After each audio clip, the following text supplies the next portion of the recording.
असा थेट सल्ला एका महिलेनं अजित पवारांना दिलाय। यावर अजित पवारांनी काय उत्तर दिलंय तेही पाहूयात।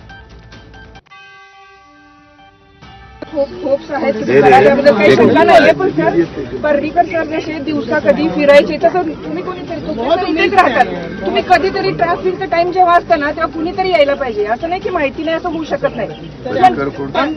मनोहर पर्रीकर गोव्याचे जे होते मिनिस्टर, ते जसे फिरायचे तसे तुम्ही अननोन कधीतरी टाइम न सांगता व्हिजिट करत नाही।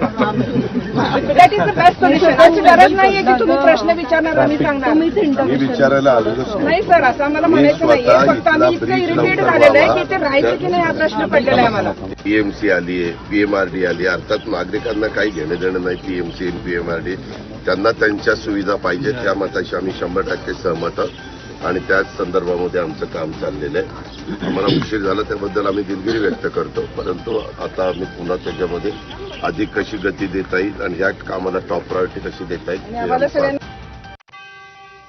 आरक्षणाच्या मुद्द्यावरून ओबीसी नेते लक्ष्मण हाकेंनी मनोज जरांगेंना आव्हान दिलंय। तुम्ही ओबीसी समाजात आलात तर मग आता 11 ओबीसी मुलांची लग्न लावून द्यावं असा प्रस्ताव त्यांनी दिलाय। सोबतच मराठा समाजावर हल्लाबोल केलाय। लग्नावेळी 96 कुळी आणि निवडणुकीवेळी ओबीसी असं एनडी पाटील म्हणायचे असा टोला देखील हाकेंनी लगावलाय। दरम्यान हाकेंनी आक्रस्ताळेपणा थांबवावा असा सल्ला भाजपचे आमदार सुरेश धस यांनी दिलाय।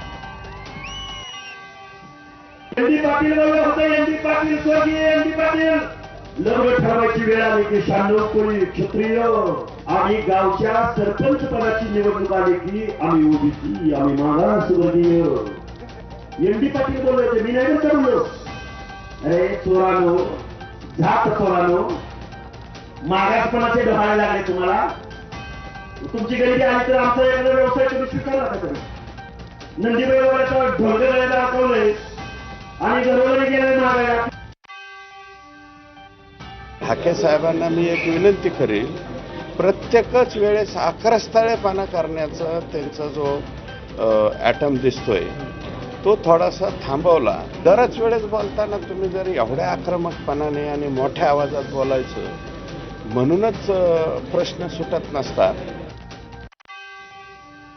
दुसरीकडे आरक्षणावरून मनोज जरांगे आणि वडट्टीवारांमध्ये देखील वार आणि पलटवार सुरूच आहेत। परंपरा आपली संस्कृती कळत नाही धर्माची, ती आपले खेळ येतं। उद्या त्याला एखाद्या बाकीच्या जातीचे लोक खेळ खेळते आणि त्यांना असंच म्हणणार का? ताई तसंच म्हणणार का? तो यार काही संस्कार आहेत का नाही? हे महाराष्ट्रात शोभतच नाही गड्या। हे तिकडं ते नेपाळच्या त्याच्यात लोकांना शोभत आहे, तिकडं नेऊन सोडून दिलं पाहिजे जाणार नाही। आता कोणाला नेपाळला सोडायचं आहे, कोणाला हे करायचं आहे, जरांगे कोण ठरवणार? ओबीसी चळवळीमध्ये जो काम करेल त्याला जर परदेशात पाठवायचं असेल तर काय एकटं जरांगेलाच महाराष्ट्रात राहायचं आहे? तुम्ही कोणाची बाजू घेताय हेही तुमच्या लक्षात आलं पाहिजे।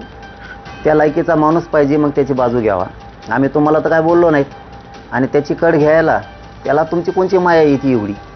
तुम्हाला कोणचं तो पुढे येऊ देतोय?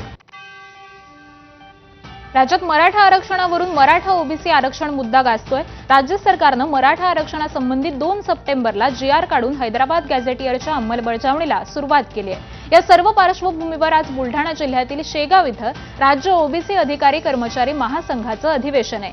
याआधीच राज्य ओबीसी अधिकारी कर्मचारी महासंघानं जातीनिहाय जनगणनेची लवकरात लवकर अंमलबजावणी व्हावी आणि राज्य सरकारनं 2 सप्टेंबरला काढलेला GR रद्द करावा अशी मागणी केली आहे।